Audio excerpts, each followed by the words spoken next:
욥기 20장 말씀 되겠습니다. 오늘 1절에 보면 나아마 사람 소발의 말이라고 나와 있습니다. 이 소발은 욥기 11장에 욥에게 한 말이 있었습니다. 그래서 이 본문은 소발의 두 번째 말에 해당이 되겠습니다. 소발은 욥의 친구들 가운데서 비교적 욥에게 호의적인 사람입니다. 그래서 어찌하든지 욥을 위로하려고 하는 그 마음을 가지고 접근한 사람입니다. 그래서 다른 사람보다는 가혹하지가 않고 다른 사람의 경우와는 좀 다른 특별한 점이 있다면 욥은 구원받은 사람이라는 것을 확신하고 있다는 것입니다. 그러나 단지 죄를 지은 문제로 고난을 당한다라고 하는 생각은 다른 친구들과 다르지 않았습니다. 욥기 11장을 우리가 지나갔지만은 거기를 보면 소발은 신앙을 갖고 있지만 신앙인으로서의 불가지론자입니다. 이 불가지론이라는 말은 뭐냐면 하나님의 존재하심은 믿지만은 하나님에 대해서는 우리가 알 수 없다라는 태도를 갖고 있는 것을 불가지론이라고 합니다. 따라서 소발의 말은 어떤 면에서 맞고 어떤 면은 틀리거든요. 하나님께서 당신을 감추은 것도 있습니다만은 성경을 주셨다는 그 자체가 하나님을 우리가 모르지 않게 하셨다는 뜻도 있고 하나님의 말씀을 계시라고 하거든요. 이 계시라는 말은 당신의 뜻을 드러내셨다라는 의미를 갖고 있기 때문에 소발의 불가지로는 옳지 않은 것입니다. 하나님의 뜻을 알지 못한다고 말하면서 하나님을 매우 아득한 분으로 멀리 떼어놓고 있는 것이 소발의 신앙관입니다.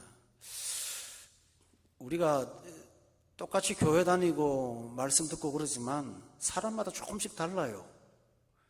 소발의 경우는 바로 신앙적 불가지론이라는 독특한 태도를 견지하고 있습니다. 그러나 한 가지는 알고 있습니다. 믿는 사람으로서 불신자의 삶이 얼마나 악하고 그 죄의 결과가 얼마나 두렵고 무서운 것이라는 사실에 대해서는 소발도 잘 알고 있는 사람입니다. 오늘 본문은 그 악인의 삶에 대한 소발의 관찰을 욥한테 들려주는 것입니다. 그것은 욥기 전반에 보면 욥이 첫 번째는 경제적인 고난을 당했고요. 두 번째로는 자식이 병이 죽었고요. 세 번째로는 질병을 당했고요. 또 네 번째로는 말로 상처를 가까운 사람들로부터 입었죠. 그런데 욥기 전반에 걸쳐서 보면 욥이 망하고 나서 욥을 평소에 질투하던 악인들이 상당히 욥을 괴롭힌 것 같은 그런 느낌을 많이 도처에서 받을 수 있습니다. 우리가 지난 시간에 말씀드린 내용도 보면 친구도 원수가 되고 내 떡을 먹던 자도 나에게 발꿈치를 들었고 등등 이런 표현을 하는 것 보아서 인간한테 아주 깊은 상처를 받은 것 같은 것을 볼 수가 있습니다. 그러니까 소발이 욥의 육체적인 질병의 고통보다도 욥이 악한 사람들한테 멸시받는 것을 보면서 참 불쌍했던 것 같습니다. 그래서 욥을 위로하려고 악인들한테 마음의 상처받지 말라고 악인의 결과가 어떤 건지를 욥한테 가르쳐 주는 겁니다. 그게 오늘 20장 내용입니다. 제가 이렇게 사전에 설명을 잘하는 까닭은 욥기는 굉장히 어렵습니다. 어렵다는 얘기는 우리가 굉장히 깊은 지식이라는 게 아니고 우리 인간이 복잡하다는 얘기예요. 인간사가 복잡해서 어려운 거예요. 근데 성경이 아니고는 이 복잡한 인간사를 풀어낼 길이 없습니다.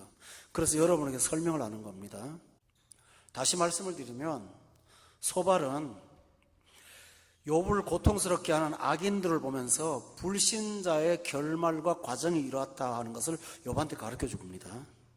그러면서 위로하려고 합니다. 본문의 20장의 그 사실을 보면 29절에 보세요. 제가 그 주제를 말씀드리는 것을 금방 알 겁니다. 20장 29절 보면 다 같이 한번 읽어봅시다. 시작. 하나님이 그에게 정하신 기업이니라. 이제 이해가 되시죠? 악인이 하나님께 받을 분깃이 뭐냐 하는 것이 1절로부터 29절에 다 나오는 거예요. 그런데 그는 악인이 자기 죄의 결과라고만 말하지 않고 하나님께 받을 분깃이라는 의미에서 말하고 있습니다. 따라서 오늘 본문에 나오는 소발의 말은 굉장히 중요한 진리를 담고 있습니다. 그런데 21장에 보면 욥이 소발의 말을 반론합니다. 그래서 한번을 묶어야 됩니다. 욥의 소발이 한 말의 반쪽만 갖고는 우리가 어떤 문제가 생기냐 하면요, 21장 1절에 보세요. 너희는 내 말을, 2절에 보면 내 말을 자세히 들어라. 소발이 옳은 말을 했는데요, 욥이 이것이 너희의 위로가 될 것이라고 말을 합니다. 그렇다는 얘기는 소발 당신이 지금 위로가 필요하다는 말을 욥이 말하는 거예요. 그럼 뭔가 복잡한 게 있는 거예요. 되게 중요한 얘기를 지금 하고 싶어요. 어쨌든 소발이 욥을 위로하는데요, 욥이 볼 때는 위로가 필요한 건 소발이라는 거예요. 그래서 오늘 이 두 내용을 잘 들어야만 됩니다, 여러분. 여러분이 갖고 있는 신앙의 문제들을 지금 다루고 있습니다. 이 문제에 대해서 오늘 밤 여기 해답받기를 바랍니다. 어떤 목사님은 미국에 있는 척 스미스라고 하는 유명한 목사님인데요, 성도들이 무슨 고민을 갖고 말하면서 목사님 어떻게 할까요? 그러면 그분의 대답은 간단하답니다. 그 교회가 커서 교회 서점이 있는데 서점에 가면 내 설교 테이프가 있는데 몇 월 며칠 날 한 거 그 테이프 들으라고. 그게 맞는 말 같아요. 오늘 밤이 그런 얘기입니다. 우선 소발의 말부터 여러분하고 생각해 보겠습니다. 자, 다시 말씀드리죠. 핵심을 좀 알고 들어갑시다. 소발의 말은 29절에 나와 있어요. 악인이 하나님께 받을 분깃. 이게 소발의 말이에요. 그리고 여기서 말하는 악인은 악을 행하는 사람을 일컫는 말이 아닙니다. 예수님을 영접하지 않은 사람을 일컬어 악인이라고 합니다. 아시겠습니까, 여러분? 성경에 써요. 악인 그러면 악인은 도둑질하고 나쁜 짓하고 살인죄를 저지르는 걸 말하는 게 아니고요, 하나님이 보내신 구원자를 거부한 사람을 악인이라고 그래요. 참 기가 막힌 일이에요, 이게요. 그러니까 이 악인에 대한 결과가 뭐냐를 말씀드리는 거예요. 자, 보세요. 여러분이 이 공부를, 이 말씀을 듣는 까닭이, 하나님께서 여기서 정해놓으신 까닭이 있는데 설명을 또 하나 드릴게요. 예수 믿는 사람들이 세상을 자꾸 겪는 줄로요. 가고 싶은 세상을 참아요. 놀고 싶은 가는 참고요. 술집에 가고 싶은데 꾹꾹 참느라고 애를 써요. 그거 가고 싶은데 못 가는 거예요. 그런 사람들을 보면서 오늘 이 본문을 통해서 여러분이 은근히 탐을 내는 세상이 어떤 것인가를 성경이 그 밑에 있는 창자를 꺼내 보여주는 거예요. 그래서 여러분이 이 말씀 듣고 세상에 치를 떨으라고 하는 말이에요. 그러니까 잘 들어보시기를 바랍니다. 자, 오늘 굉장히 소발이 심각한 얘기를 합니다. 어떤 얘기를 하냐면요, 똥 이론을 말하고 있어요. 똥 이론. 성경에 똥이 나오네요. 7절에 보세요. 자기의 똥처럼 영원히 망할 거라고 그랬어요. 여러분 연상해 봅시다. 똥용, 배설물이죠. 집에다가 두는 사람 정신질환자 아니고는 없어요. 근데 여러분 기억하세요? 내가 화장실 갔을 때 내 똥은 냄새 안 납니다. 이 진리를 말하는 거예요. 똥은 다른 사람이 더럽지 나는 더럽지 않아요. 근데 여기 7절에 뭐라고 하냐면 자기 똥처럼 망한다는 말이 뭘까요? 그 7절 하반절에 있어요. 그를 본 자가 이르기를 그가 어디 있느냐라고 말하는 거예요. 그러니까 악하게 사는 사람들은 사람들이 그 사람을 사랑하는 게 아니고요, 필요에 따라서는 접근을 하지만 실제적으로는 똥처럼 속으로는 싫어하는 거예요, 인간관계가. 그래서 예수 믿지 않고 사는 사람들은 사랑도 없고 필요에 따라서만 만나는 사람이니까 문제가 부딪히면 결국은 가시를 드러내게끔 돼 있어요. 뭐가 똥입니까? 자기가 그걸 몰라요. 4절에 보면 5절에 보니까 뭐라 하냐면 악인이 이긴다는 자랑도 있어요. 세상 사람도 그렇죠. 그 다음에 경건하지 못한 자도 즐거움이 있어요. 6절에 보니까 존귀함도 있어요. 여러분 요것만 보세요. 악인도요 존귀함도 있고 성공도 있고 인생의 즐거움도 있다고요.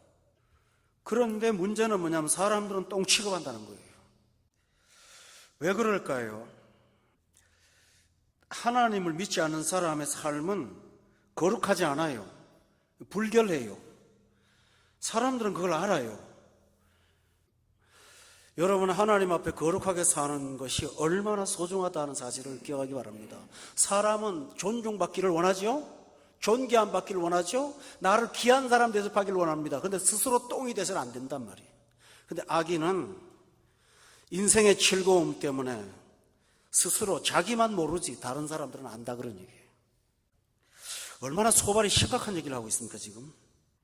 예수 믿지 않고 사는 자의 삶이 대부분 그러하다는 것을 성경은 여지없이 말씀하고 있습니다. 그러면서 7절에 보세요. 그를 본 자가 그가 어디 있느냐? 8절에 보니까 그는 꿈같이 지나가고 다시는 찾을 수 없고 밤에 보이는 환상처럼 사라진단 말은 그 존재가 비중이 없다는 얘기예요. 나는 굉장히 소중한 인간이지만 세상에서 그는 그런 존재로 취급받지 못하고 사는 것이 이 세상에 하나님 없이 사는 부패한 삶의 결과라고 말씀했습니다. 교우 여러분, 우리는 하나님의 자녀라는 존귀함을 선물로 받았습니다.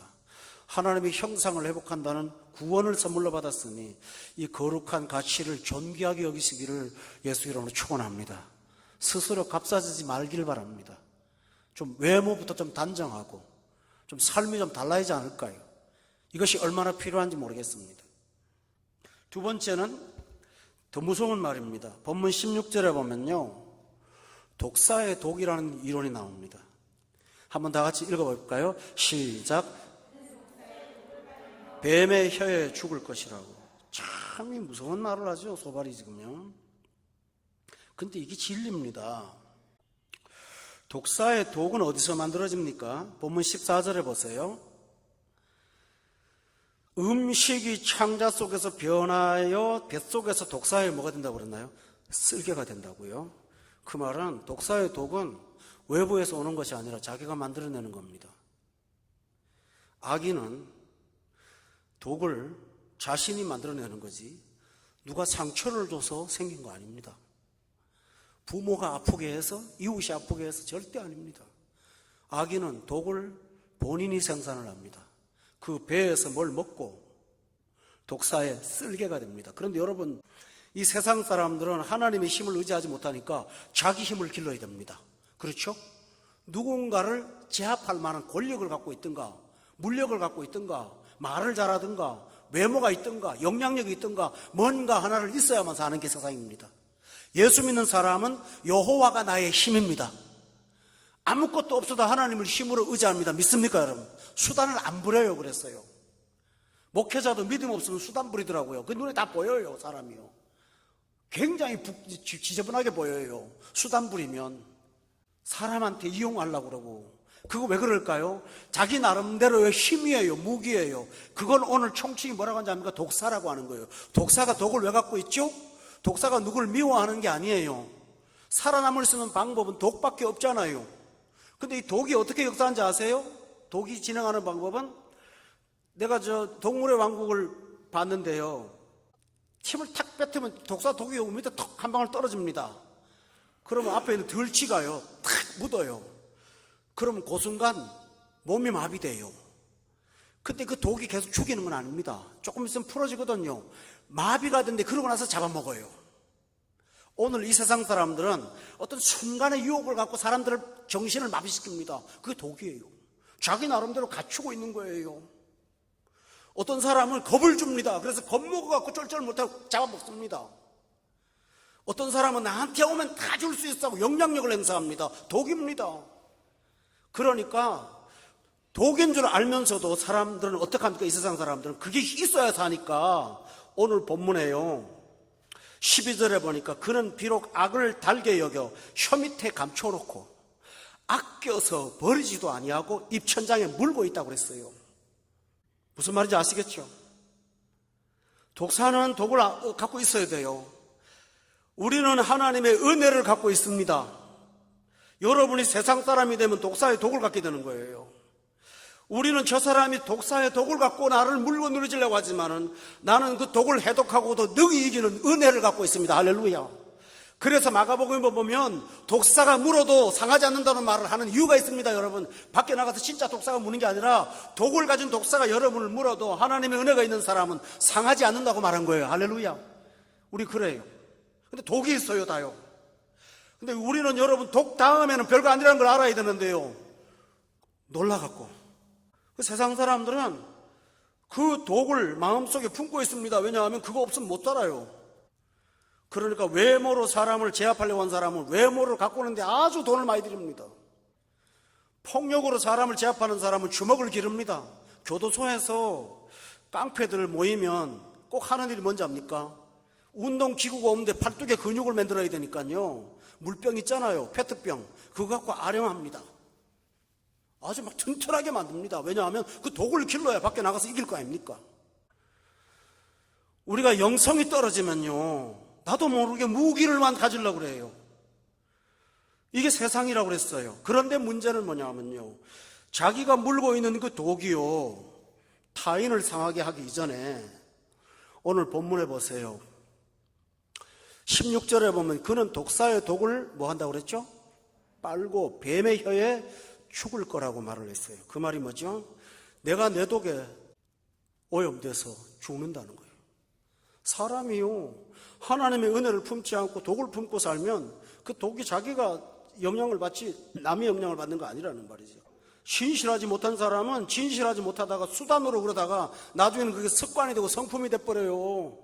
결국 누굴 죽입니까? 나를 죽여요. 또 하나 있습니다. 신실하지 못한 사람은, 거짓말을 잘하는 사람은요, 다른 사람의 거짓말을 빨리 알거든요. 아무도 안 믿어요.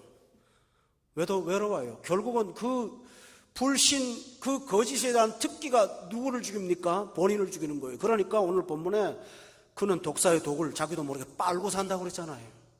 뱀의 혀에 죽는다고 되어 있습니다. 여러분, 그러면서도 그 독이 끊어질까 봐 생산을 계속하고 있다고. 14절에 뱃속에서 쓸개가 되고 있다고 말을 했습니다. 교우 여러분, 소발이 본 세상 사람들의 특징이라는 사실을 여러분이 꼭 기억하시기를 바랍니다. 이게 얼마나 심각한 문제인가 하는 것입니다. 19절에 보십시오. 다 같이 한번 읽어볼까요? 시작.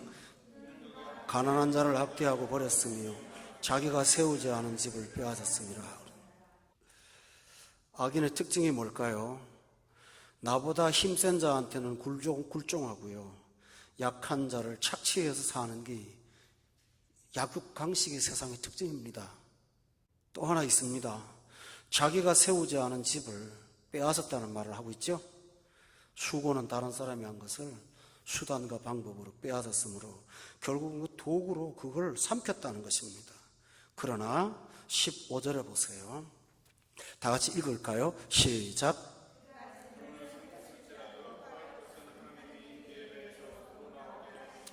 삼키기까지는 합니다. 그러나 뭡니까? 소화가 됩니까? 아니요, 토한다고 돼 있어요. 삼켰다니까요. 삼켰어요. 뱃속에 들어갔어요. 내 거예요. 근데요, 토해요. 이 엄연한 진리를 여러분이 인생에서 뼈저리게 많이 경험하실 거예요. 또 하나 있어요. 22절에 보세요. 풍족할 때에도 그 다음에 뭐라고 그랬나요? 고통이 있어요. 풍족할 때에도 괴로움이 있어요. 도대체 풍족하면 만족하거나 행복해야 되는데 마음의 평화가 없어요. 왜냐하면 21절에 보니까 그의 행복이 그리 오래 가지를 못하더라는 거예요. 오래 못 가요. 이게 세상의 특징이에요. 또 하나 있어요. 20절에 다 같이 한번 읽어보세요. 시작. 그는 마음의 평안을 알지 못하느니 그가 기뻐하는 것을 하나도 보지 못하고. 도대체 마음의 평안이라는 게 뭔지 그 단어 자체가 와닿지를 않아요. 늘 불안에 쫓겨 사는, 갈 방향 모르는 인생. 여러분 찬송가에 나오죠. 늘 불안에 쫓겨서 사니 갈 바를 모릅니다. 이렇게 찬양하고 탄식하는 것을 본문을 통해서 봅니다. 그런데 뭘까요? 그 남의 것 빼앗고 자기 도구로 압제하고 그런 거는 다 눈에 보이는데요. 치명적인 게 하나 있어요. 17절에 보세요. 그는 강, 곧 꿀과 엉긴 젖이 흐르는 강은 뭡니까? 눈에 안 보여요. 이게 뭘까요? 은혜예요. 하나님 말씀이에요. 예수 믿고 사는 행복이에요. 그게 바로 강이고 꿀이고 엉긴 젖이고 흐르는 강인데요. 그거는 하나도 눈에 안 보여요. 그거는 굶어 죽는 데처럼 느껴져요. 그게 눈에 안 보여요. 이게 불쌍한 거예요. 그래서 이사야 5장 20절을 찾아보세요. 이런 사람들의 특징이 있습니다. 제가 18절부터 말씀드릴게요. 거짓으로 끈을 삼아 죄악을 뭐 한다고 그랬죠? 죄악은요 끌고 다니는 거지요. 얼마나 힘들어요. 술의 줄로 함과 같이 죄악을 끌고 살아요. 그런데요 20절에 보세요. 그걸 놓지 않는 이유가 악을 뭐 하다고 그래요?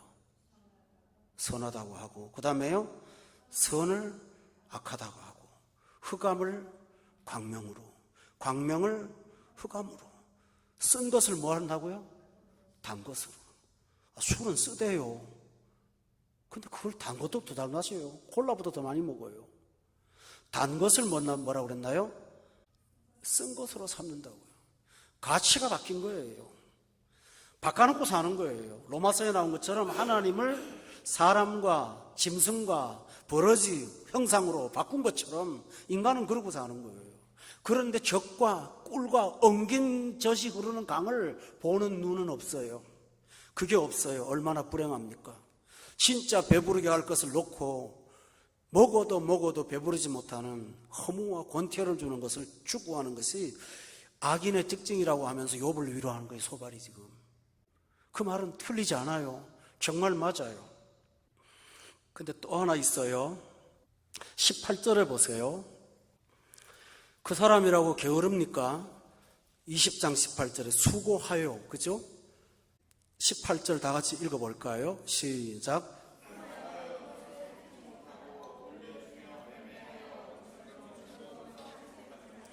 수고해서 얻었는데 삼켜지지도 못하고 돌아가 버리고, 매매하여 얻은 재물로 즐겁지도 않고, 이렇게 사는 게 인간이라고 그랬습니다. 왜 그럴까요?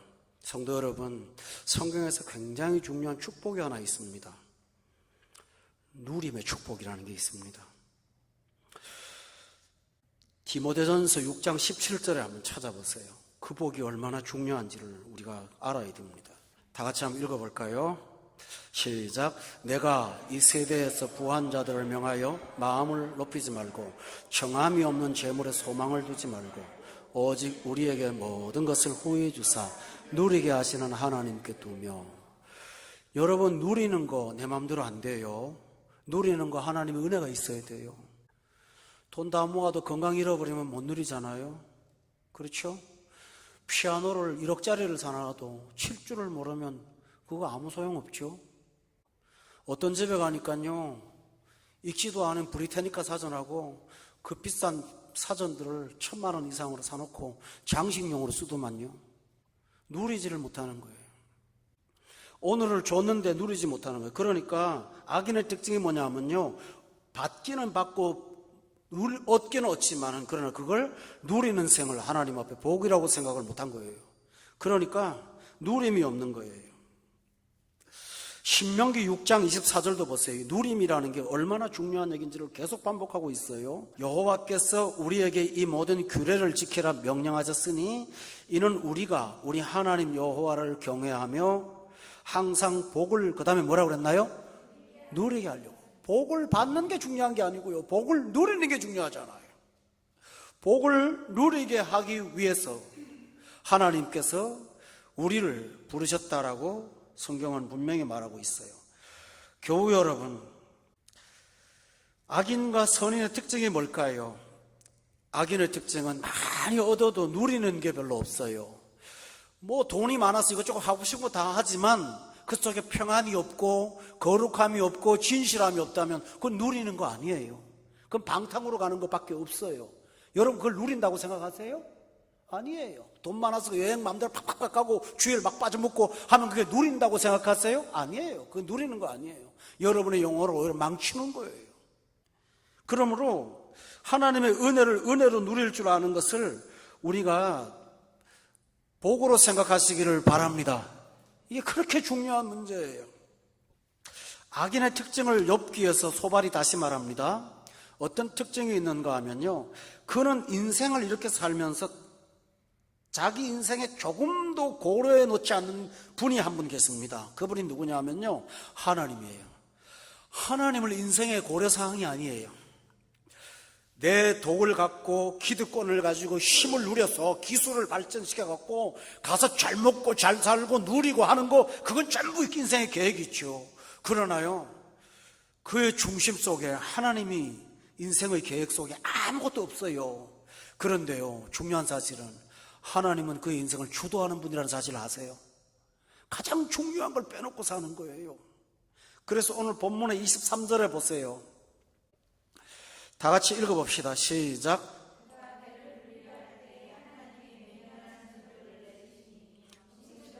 그의 위에 비같이 쏟으시리라. 배를 불리려고 할 때에, 굉장히 중요한 말이죠. 하나님이 어떻게 한다고요? 하나님이 행동하세요. 24절에 그가 철병기를 피할 수 있을지 몰라도 노타사를 쏘아 꿰뚫을 것은 하나님이 하신다고 그랬어요. 인간의 방어도 아무 소용없다고 했어요. 26절에 보면 큰 어둠이 그를 위하여 예비되었다고 그랬어요. 사람이 피우지 않은 불이 뭡니까 여러분? 심판의 불이죠. 그 불이 그를 멸한다고 그랬어요. 27절에 보니까 그 다음에 뭐라고 그랬나요? 하늘이 그의 죄악을 뭐 한다고요? 드러낸다고 그랬어요. 하늘이 드러낸다는 말이 뭘까요? 아무리 숨겨도요, 엉뚱한 데 가서 터져요. 튀어나와요. 땅이 그를 대항하여 일어난다는 말이 뭐죠? 하나님과의 관계가 온전하지 않으니까 여러분이 추구하는 일들이 뭐가 잘 안 돼요. 땅이 거부한다고 돼 있어요. 마지막으로 28절에 보면 하나님의 진노의 날에, 뭡니까? 심판 날에 끌려가게 된다고 소발이 말합니다. 그러면서 29절에 결론을 내립니다. 다 같이 읽어보세요. 시작. 하나님께 받을 분깃이요 하나님이 그에게 정하신 기업이라고. 이게 기업이래요. 이게요. 일생 동안 기업이 이거라는 거예요. 자, 여기까지가 소발의 말입니다. 이 소발의 말은 조금도 틀리지 않습니다. 그런데 욥은 소발의 말을 이렇게 듣고 나서 위로하는 거예요. 여러분 이런 거 있잖아요. 과부 사정을 과부가 한다는 말 있죠? 그 말을 이렇게 풀어봅시다. 과부가 과부를 위로하러 가서 자기 슬픔을 자기도 달래는 거예요. 그때 위로받는 사람도 보면 이 사람이 불쌍한 거예요. 나를 위로하지만 지금 욥이 바로 그런 입장이에요. 소발이 뭔가 세상에 대해서 분노하고 있는 거예요. 그렇죠? 진리는 진리지만 소발이 악인이 그렇게 망하기를 바라는 그런 어떤 마음을 갖고 있다는 것을 지금 그런 욥에 간파한 거예요. 그리고 소발의 말에는 핵심이 있어요. 소발은 지금 하나님의 심판날에 일어날 문제를 강조하기보다는 그건 끝에 살그머니 진노의 날 한마디 하고 말하죠. 그러나 나머지 전부는 이 세상에 살면서 당하는 아픔들을 쭉 나열했잖아요. 여러분 우리 신자들이 그러고 있습니다. 하나님은 공의 하나님이니까 악을 행하면 반드시 저 사람 장사하다 망할 거야. 저 사람 먹다가 배차 날 거야. 저 사람 문제 될 거야. 우리는 기다릴 때가 있습니다. 소발이 바로 그런 거예요. 근데 그게 됩니까? 나는 아픈데 그 사람은 멀쩡하고요. 나는 어려운데 그 집은 잘 되거든요. 그럴 때 믿는 사람이 혼란스러워요. 하나님 도대체 뭡니까? 소발의 말만 들으면 요게 문제가 생겨요. 요 문제가 생겨요. 그러면서 그 다음 단계가 뭔지 압니까? 믿어봐야 헛거야. 70편, 73편에 기자가 뭐라고 합니까? 내가 새벽마다 가서 나를 정의했다고 하는 것이 다 헛되도다. 영성을 헛되게 생각하면서 교회 생활을 이제는 뭡니까? 함부로 해요. 하나님하고 좀 거리가 멀어져요. 마음에 상처가 있는 거예요. 내가 기대했고 내가 의롭게 살았는데 왜 결과는 나한테는 안 좋고 저 사람한테 좋으냐는 거예요. 기다렸는데 악인이 그렇게 되기를 소발처럼 기다리고 있는데 그게 공식대로 안 되는 거예요. 근데 욥이 하는 말이 뭡니까? 그것만 갖고는 슬퍼. 내 말을 들어. 나한테 위로를 받아. 그러면서 욥이 무슨 말을 하는지를 말해 보세요. 여기 보면 21장입니다. 그들의 후손이 8절에 보니까 앞에서 그들과 함께 굳게 서고 자손이 그들의 목전에서 걸어가는구나. 9절에 다 같이 한번 읽어봐요. 시작. 하나님의 매가 그들을 위해 임하지도 않는다. 10절도요. 그들의 습소는 새끼를 베고. 희한한 말을 하죠. 수소가 무슨 새끼를 뵙니까? 그게 뭐죠? 예상 외에 돈도 많이 번다 그런 얘기예요. 우리 집은 고생해도 안 되는 수소가 애를 뵐 정도라면 이건 대단한 일이잖아요. 그렇죠? 참 성경의 표현이 기가 막힙니다. 수소가 새끼를 베고 그들의 암소는 낙태를 하는 일이 없고 새끼를 낳고 정상적인 것도 되고 의외의 것도 복으로 막 복권 하나 샀는데 그냥 답정돼 버리고 막 희한한 거예요. 나는 열심히 해도 아무것도 안 되더만. 근데 요번 그런 게 있다라는 거예요. 또 11절에 그들은 아이들을 양떼같이 내보낸단 말이 뭘까요?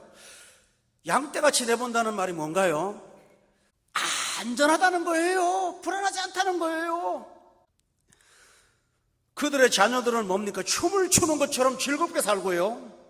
12절에 그들은 소고와 수금으로 노래하고 피를 불며 즐기다가 그들의 날을 행복하게 지내다가라는 말이 뭡니까? 평생을 그러고 살더란 얘기입니다. 우리 주변에 예수 안 믿고도 이렇게 사는 사람 많이 있어요. 실제로는요. 평생을 그러고 산다고요. 그러나 말합니다. 욥이 잠깐 사이에 어디로 내려간다고요? 욥은 지금 이렇게 말하고 있어요.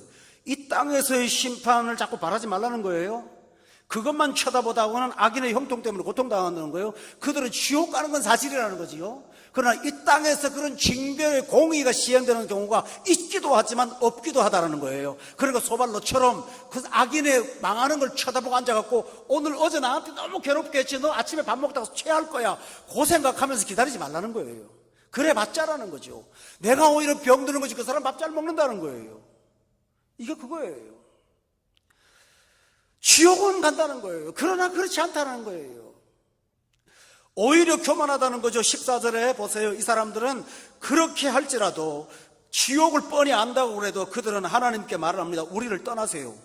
우리가 주의 도리 알기를 바라지도 않습니다. 얼마나 교만한지요. 나는 예수 없이 하루도 못 살아서 쩔쩔매고 기도하고 사는데 그 사람들은 하나님을 떠나라고 주의 도리를 알기를 바라지 않는다고. 15절 다 같이 한번 읽어보세요. 그들이 무슨 말까지 하는지를 한번 읽어보세요. 시작. 누구에게 우리가 섬기며 우리가 그에게 기도한들 무슨 소용이 있는구나 하는구나 라고 했어요.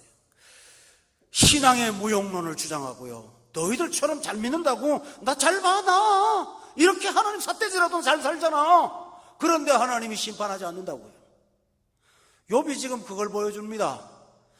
만약에 권선징악이 제대로 시행되는 것을 기다린다면 소발 당신은 상처받을 거야. 세상이 그렇지가 않다라는 거예요.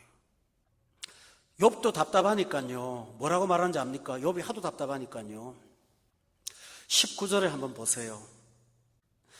하나님이여 그의 죄악을 그의 자손들을 위하여 쌓아두시고 그에게 갚으실 것을 좀 알게 하시기를 원합니다. 하나님의 심판을 좀 가르쳐라도 주세요 라고 지금 답답해서 말을 하는 겁니다. 욥이 얼마나 마음이 상하면 악한 자가 차라리 하나님의 도리라도 좀 알았으면 좋겠다고 그렇게 말합니다. 20절에도 보세요. 20절에 보면 아주 욥이 안타까운 말을 합니다. 다 같이 한번 읽어볼까요? 시작.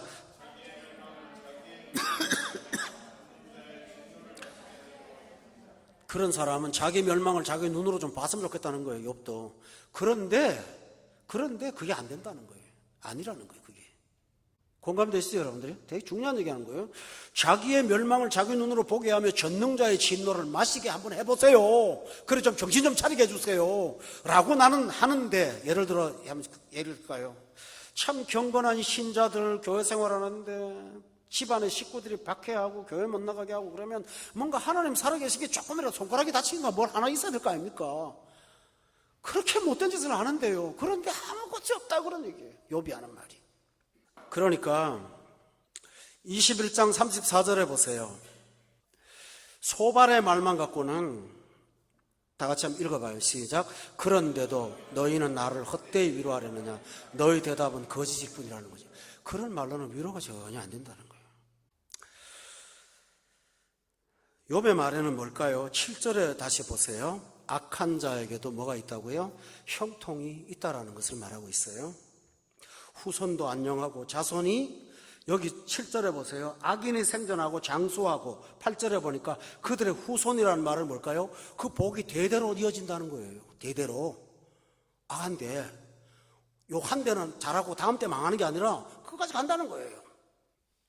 따라서 악인에게도 형통이 있다는 것이 욥의 말입니다. 그러니까 심판을 그걸로만 보지 말라는 거지요. 또 하나 9절에 보세요. 9절에 보면 그들의 집이 평안하여 두려움이 없는데 하나님의 매가 그들 위해 임하지 않을 수가 있다는 것입니다. 욥은 지금 말하고 있습니다. 이 땅에서 심판이 없다는 거예요. 17절도 보세요. 거기 보면 악인의 등불이 꺼짐과 재앙이 그들에게 닥침과 하나님이 진노하사 그들을 곤곡해 하심을 내가 본 적이 있는가 그런 뜻이에요. 몇 번인가 별로 없더라는 것이죠. 따라서 그들은 아까도 말했지만 교만하다는 거예요. 14절부터 15절까지 보면 하나님 떠나세요. 기도도 소용없습니다 하면서 그렇게 살 수가 있다는 것이죠. 그래서 23절에 보세요. 어떤 사람은 죽도록 기운이 충실하여 안전하고 평안한데 그릇에는 젖이 가득하고 골수는 윤택하고 그럴 수 있다는 것입니다. 성도 여러분, 저는 오늘 두 가지 이야기를 했습니다. 소발은 이 땅에서 악인은 반드시 고통을 당한다고 얘기했고요. 욥은 아니라고요. 꼭은 아니라고 그랬지만 소발의 말도 반은 맞고 반은 틀리고요. 욥의 말도 반은 맞고 반은 틀린 거예요. 왜 그럴까요? 이 땅에서 고통당하는 악인도 있고 안 당하는 악인도 있고요. 그러니까요. 근데 둘은 양극단을 말하는 거예요. 지금 그러니까 깊은 영적인 어떤 대화를 지금 하고 있어요. 이 문제를 갖고 심각하게 지금 대화를 하고 있는데 욥기에는 거기에 대한 해답이 없어요. 말로만 끝나요. 그러나 신약에서 로마서에 위대한 해답들이 있어요. 왜 하나님께서 악인을 방치하시는가? 첫 번째 이유가 뭘까요? 로마서 2장에 보세요. 이게 복음이에요. 4절 말씀해 보세요. 다 같이 한번 읽읍시다. 하나님께서 악인을 방치하시는 이유가 방치가 아닙니다. 4절에 다 같이 읽어볼까요? 시작. 하나님의 인자하심이 너를 인도하여 회개하게 하심을 알지 못하여 그의 인자하심과 용납하심과 길이 참으심이 풍성함을 멸시하느냐. 하나님께서 그 사람에게 구원의 기회를 주시기 위해서 시간을 기다려주시는 하나님의 인내라고 여러분 로마서가 말하고 있습니다. 할렐루야. 여러분 불과 몇 년 전에 불신이었을 때 하나님이 여러분을 향하여 참지 않았다면 어떻게 되었죠? 우상을 섬기며 하나님을 대적했을 때 하나님께서 여러분을 악인을 처벌하는 공의를 즉시 시행했다면 여기 살아남을 자가 있을까요? 근데 우리는 그 은총을 나한테는 적용하면서 이웃에게는 적용하지 않는 경향이 있습니다. 나를 고통스럽게 하는 어떤 악인일지라도 하나님의 눈에는 구원의 기회를 줘야 될 사람으로 하나님께서 보신다는 말입니다. 욥은 바로 그 사실을 지적하지는 않았지만 여러분이 하나님의 안목으로 사람을 보시는 그런 영적인 안목의 변화가 있기를 예수 이름으로 축원합니다. 여러분 누가복음에 보면 비유가 나옵니다. 어떤 농부가 농사를 짓는데 소작농이 열매가 없습니다. 나무를 베어버릴까요? 그때 누가복음 13장 8절에 보면 다 같이 한번 찾아봅시다. 거기 보면 뭐라고 말합니까? 다 같이 한번 읽어볼까요? 13장 8절 시작.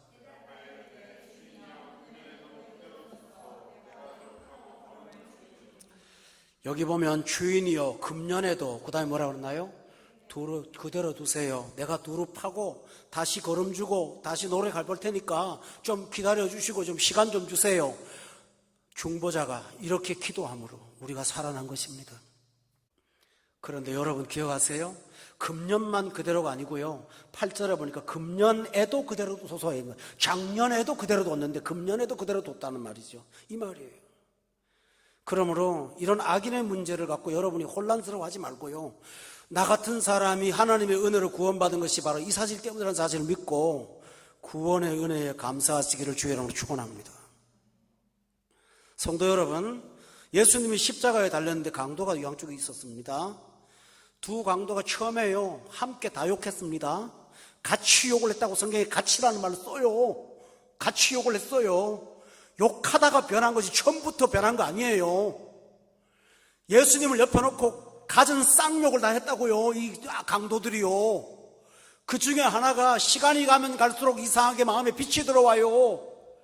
저분이 하나님이라는 사실이 좀 더 깨달아져요. 저분이 구원자라는 사실을 깨닫고요. 욕을 거두어요. 그리고 그분한테 예수님한테 뭐라고 하냐입니까? 나를 기억해달라고 말을 해요. 그 욕을 버티기로 할 때는 주님이 가만히 계셨어요. 그러나 그가 구원을 요청할 때는 응답하셨어요. 우리가 그 은혜로 살고 있다는 사실을 믿는다면 악에 대한 인식이 바뀔 거라고 저는 믿습니다. 오늘 이 많은 사람들이요 악을 왜 하나님 방치하느냐 문제로 하나님을 모욕하는 경우가 있는데요, 그거는 자기 자신을 몰라서 그러는 거예요. 어쩌면 지금도 우리는 하나님이 참아주는 것 있지 않겠습니까? 하나님이 참지 않았다면 우리가 여기 있을 수 있을까요? 그런 은혜를 여러분이 기억하고, 욥이 봤던 거 모르는 거 하나 있었다면 그게 뭘까요? 하나님께서 기회를 주시기 위해서 악인에게 여전히 형통하게 하신다는 겁니다. 그렇다면 어떤 분들은 이렇게 말합니다. 형통까지 할 게 뭐 있나, 대충 살게 만드시지 라고 생각합니다. 그러나 이유가 있습니다. 두 번째 문제는요, 하나님께서 주신 창조 질서 때문입니다. 하나님은 각양의 모든 사람한테 은사를 나누어 주십니다. 어떤 사람한테는 대통령 하는 은사 줍니다. 그 사람이 좋고 나쁘고를 떠나서입니다. 하나님이 그것을 써먹으려고요. 어떤 사람한테는 물질의 부여의 은사를 주십니다. 그거는 성령의 은사하고는 달라요. 재능기죠. 주셔서 그 사람으로 하여금 세상이 돌아가게끔 만드는 방식이 하나님이 있습니다. 그럼 믿는 사람 갖고 하지요? 아니요. 세상 사람한테 하나님 위임하신 이유는 우리에게 영적인 일에 치중하도록 하시기 위한 하나의 방편일 수도 있습니다.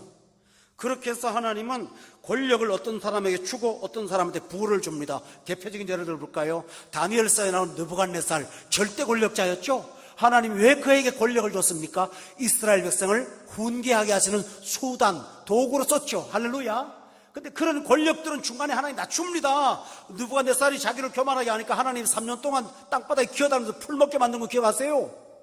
그런데 세상 사람들은 그건 안 봐요.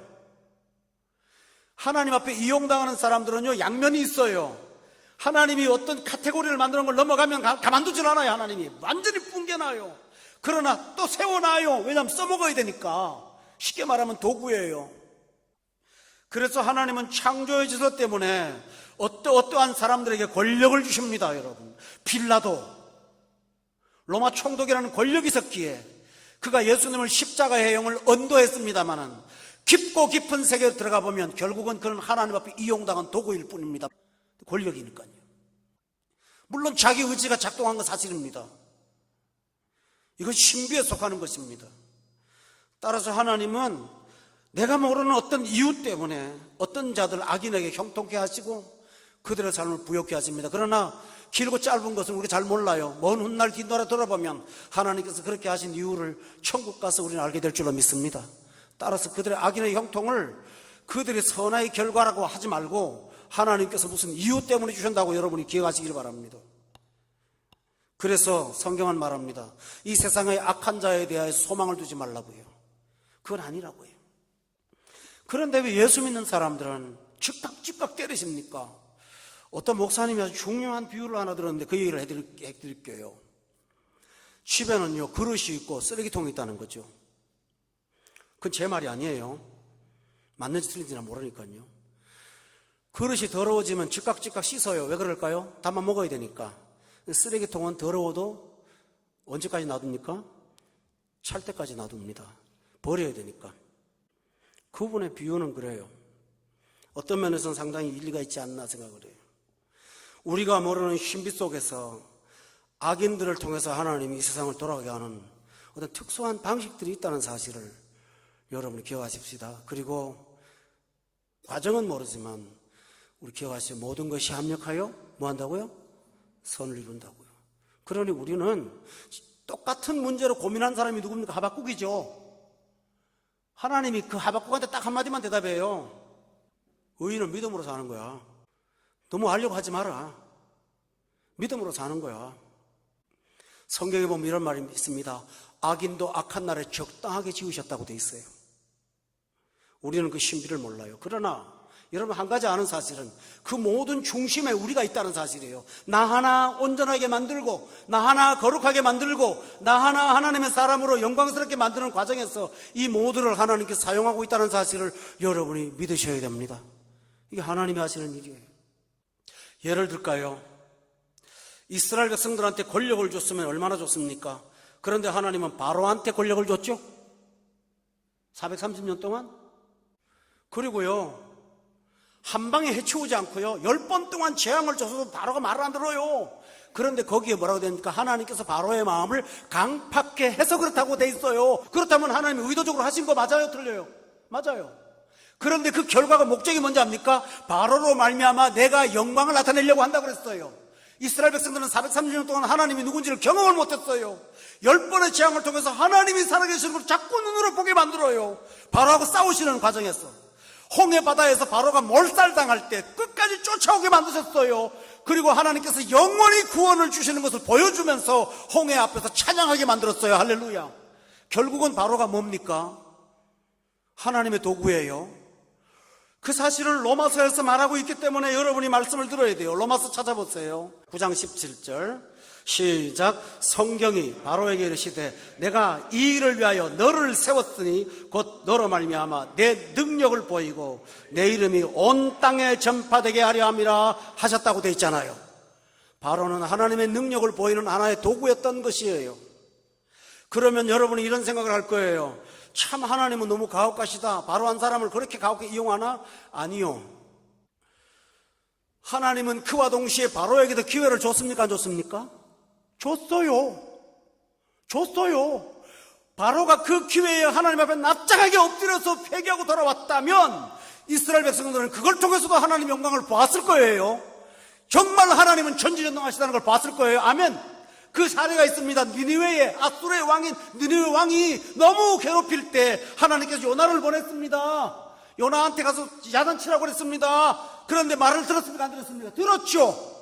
들었잖아요. 그걸 보면서 하나님의 영광이 나타났나요? 안 나타났나요? 나타났습니다. 느부갓네살이 무릎 꿇는 거 봤습니까? 하나님 앞에 봤잖아요. 따라서 여러분은 성경을 잘못 알고요, 하나님이 너무 어떤 사람을 가혹하게 대한다고요? 천만의 말씀이요. 그러지 않아요.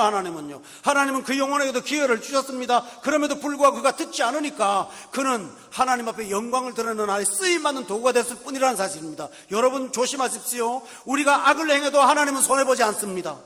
우리가 하나님을 괴롭혀도 손해보지 않습니다. 여러분 때문에 망하지 않습니다. 그러나 여러분은 의의 병기가 아니고 불의의 도구가 될 수 있습니다. 얼마나 무서운 사실입니까?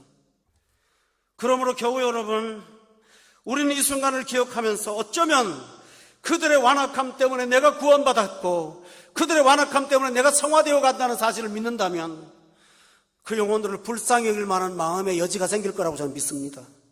여러분 믿으세요? 그래서 사람을 새롭게 보는 눈이 좀 떠지시는 여러분 되기를 예수 이름으로 축원합니다. 이게 얼마나 중요한 사실인지 모릅니다. 욥기로 돌아가서 말씀을 보고 마치겠습니다. 오늘 밤 이 말씀이 여러분의 영혼에 새로운 관점이 생기기를 제가 바랍니다. 21장에 다시 돌아가 보세요. 30절에 보면 욥은 그 사실을 알았어요. 30절, 21장 30절 다 같이 읽어볼까요? 시작.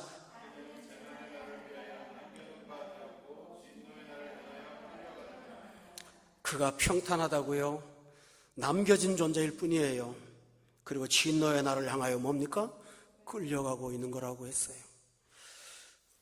골로모서에서도 말하기를 그가 진노를 쌓고 있다고 했죠.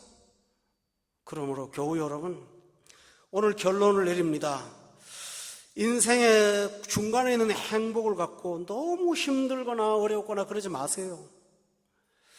지나가다가 만난 사람하고 고통당하는 일로 여러분의 영혼이 손해볼 게 뭐란 말입니까? 참으로 가벼운 것 문제 때문에 생명을 걸 필요가 어디 있습니까, 여러분들이요? 오늘 괴로울 수 있고 내일 힘들 수 있고 밥 못 먹을 수 있고 어려울 수 있습니다. 그러나 여러분, 우리에게 더욱 귀한 것은 이 땅이 아닙니다. 영원한 영생이 있지 않습니까? 그 길을 걸어가지 않습니까? 잠깐 사는 생활에 힘들고 어려운 나그네 생활 때문에 구원 자체를 잿빛으로 보는 어두운 마음이 없기를 저는 바랍니다. 없기를 바랍니다. 그리고 붙잡으십시오. 악인의 형통은 잠깐이라는 거. 그거는 소발도 알고 욥도 압니다. 그러다가 졸지에 수월로 갔다고 그랬잖아요. 금방 갔다고 그랬잖아요. 어느 순간 싹 가더라는 것이지 않습니까? 그러나 우리는 그렇지 않아요. 시편 73편의 기사도 똑같은 말 했어요. 그들이 어떻게 졸지에 황폐하는고, 그건 다 알고 있잖아요. 그렇다면 왜 가정을 갖고 힘들어 하십니까? 오늘 여러분은 오늘 이 자체를 구원으로 알고 귀하게 여기고 찬양하고 감사하면서 하루하루 걸어가시기를 바라고요. 하나님께서 나를 특별한 사랑으로 대우한다는 사실을 믿어 의심치 않기를 예수 이름으로 축원합니다.